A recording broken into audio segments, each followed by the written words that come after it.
Ça, c'est pour mes fans. Je leur envoie des baisers volants et des ondes positives. Et vous en avez combien des fans? Là, je suis à 461 000 followers sur Instagram. Bientôt le demi-million. Elle se fait appeler Turan Aric. À 31 ans, elle est la blogueuse la plus célèbre en Azerbaïdjan, connue pour son style très bling-bling, sa silhouette façon Angelina Jolie.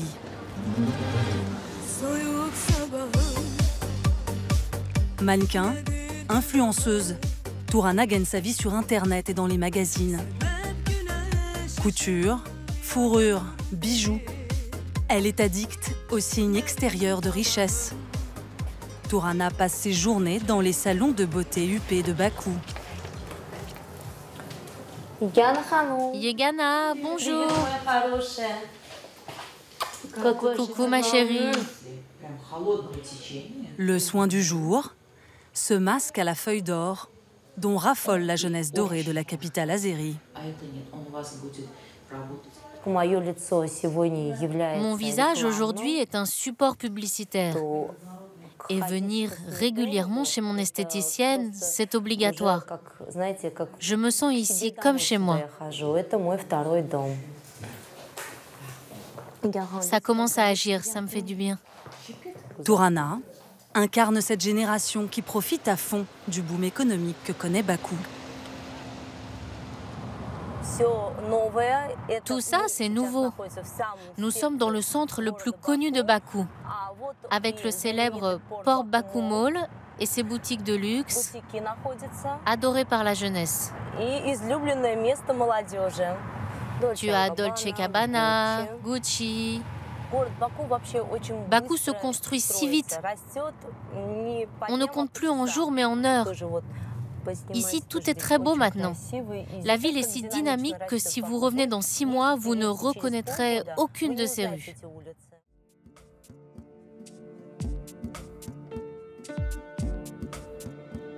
Bakou, surnommée la Dubaï du Caucase.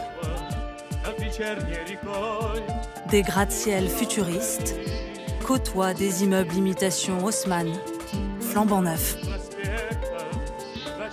Un petit air d'Europe, avec une grande roue comme à Londres, et des gondoles comme à Venise.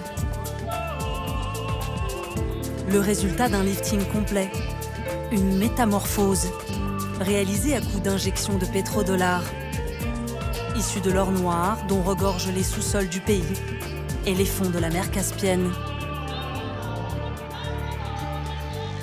30 ans après la chute de l'URSS, Bakou se veut la vitrine d'un État riche et moderne, mais c'est un trompe-l'œil. Les libertés individuelles y sont toutes relatives. Remontez dans la voiture. C'est interdit d'être là. Vous n'avez aucune autorisation. Le pouvoir n'aime pas montrer les arrière-cours d'un pays contrôlé par la même famille depuis plus de 30 ans. Les Aliyev, père, puis fils. Un régime controversé qui tente par tous les moyens de s'acheter une respectabilité.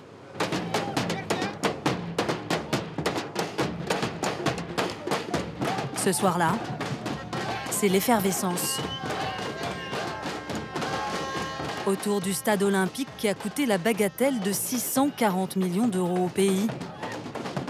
Bakou accueille un match très prestigieux, la finale de l'Europa League.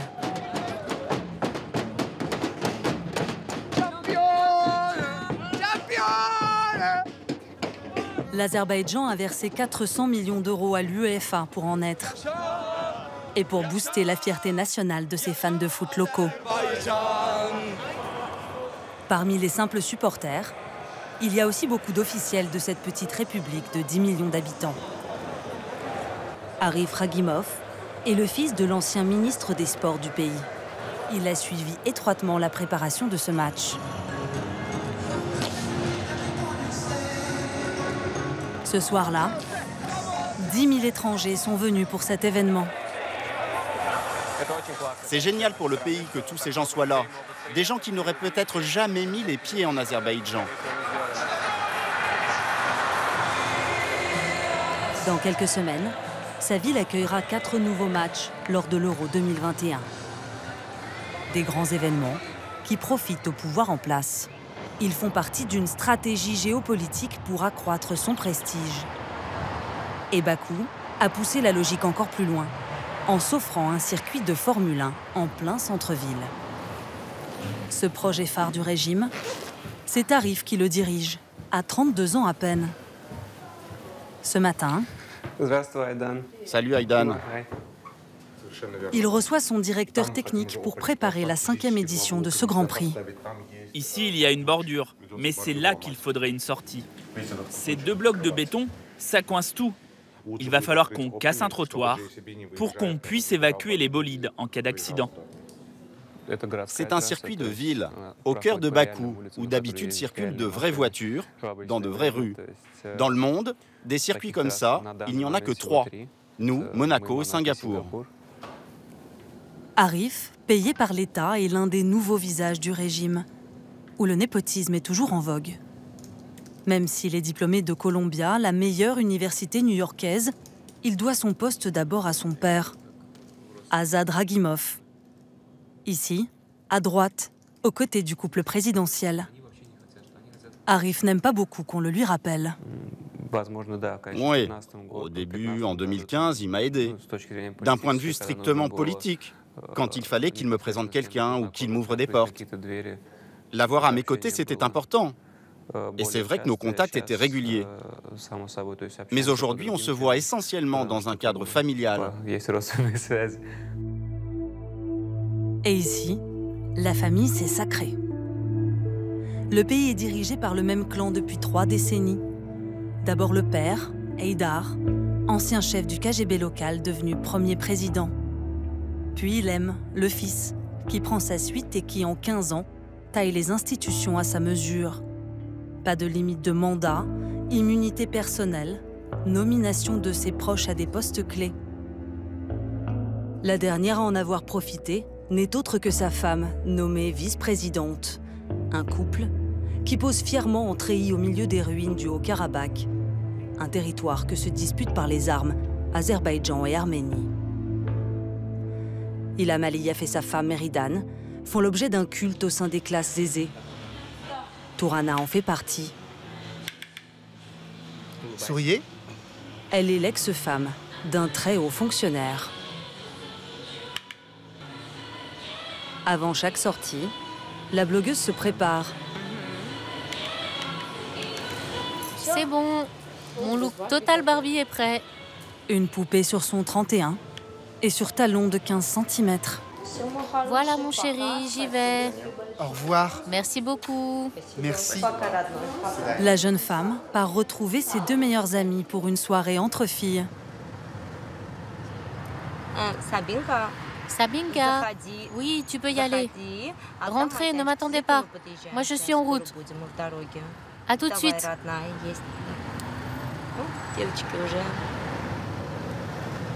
Dans une société plutôt patriarcale et de confession musulmane, les femmes de Bakou sortent seules. Sabinka, salut ma belle, comment vas-tu? Bien, merci, et toi? Elles sont diplômées et font carrière. Salut ma chérie. Salut, ça fait longtemps. Sabina la blonde est chef comptable d'une grande entreprise de paris sportifs. Aytan, la brune, est esthéticienne dans un salon huppé. Et comme Tourana, elles adorent se regarder, se filmer et parler de leur idole, la femme du président. Notre première dame, elle s'est faite toute seule. Tout ce qu'elle a atteint dans la vie, comme sa nomination au poste de vice-présidente du pays, c'est un grand accomplissement. Pas n'importe quelle femme aurait été capable de faire ça, surtout en Azerbaïdjan, où c'est très compliqué. Dans un monde d'hommes, être une femme forte et de pouvoir et savoir prendre de bonnes décisions, c'est super. Et aussi, elle est toujours si bien coiffée. À chaque fois que je la vois, je me dis, c'est l'idéal de la femme azerbaïdjanaise. Les 3 jeunes femmes gagnent très bien leur vie. Plus de 2 000 € par mois. 8 fois plus que la moyenne nationale. Bon appétit, mesdames. Merci. Mais leur train de vie reste une exception dans ce pays.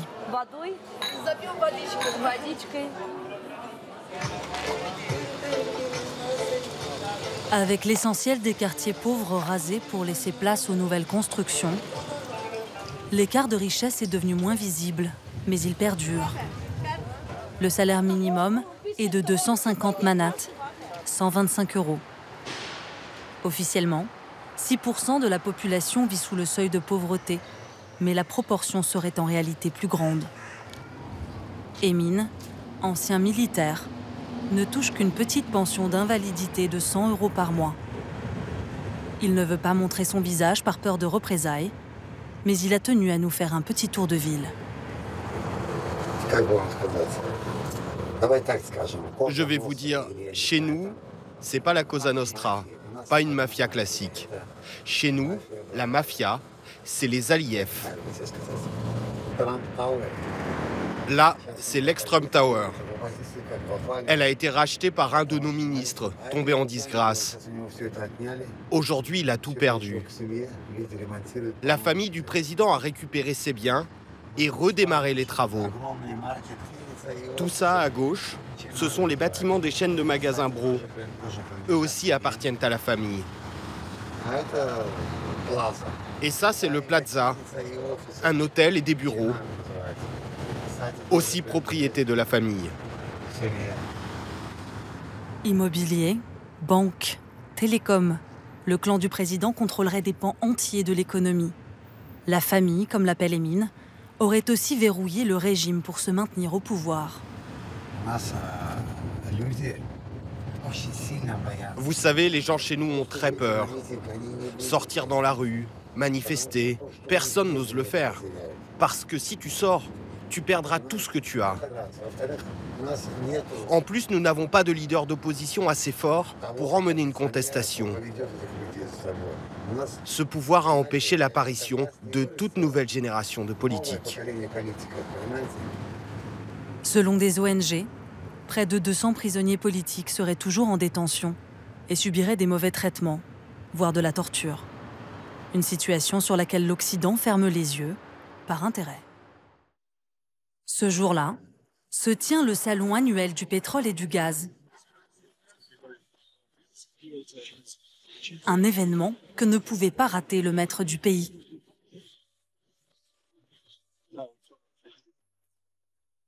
Impossible d'approcher, encore moins de questionner Ilham Aliyev sur sa façon toute personnelle d'exercer le pouvoir.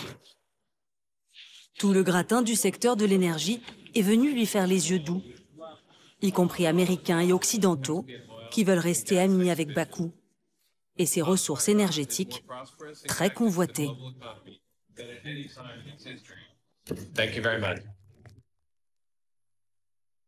Ce petit pays dispose des 20e réserves mondiales de pétrole et désormais, un nouveau champ gazier permet de fournir toute l'Europe via un réseau de gazoducs contournant la Russie. 1100 milliards de mètres cubes d'or bleu pour le marché international. Beaucoup d'Azéris tolèrent le régime au nom de la croissance économique.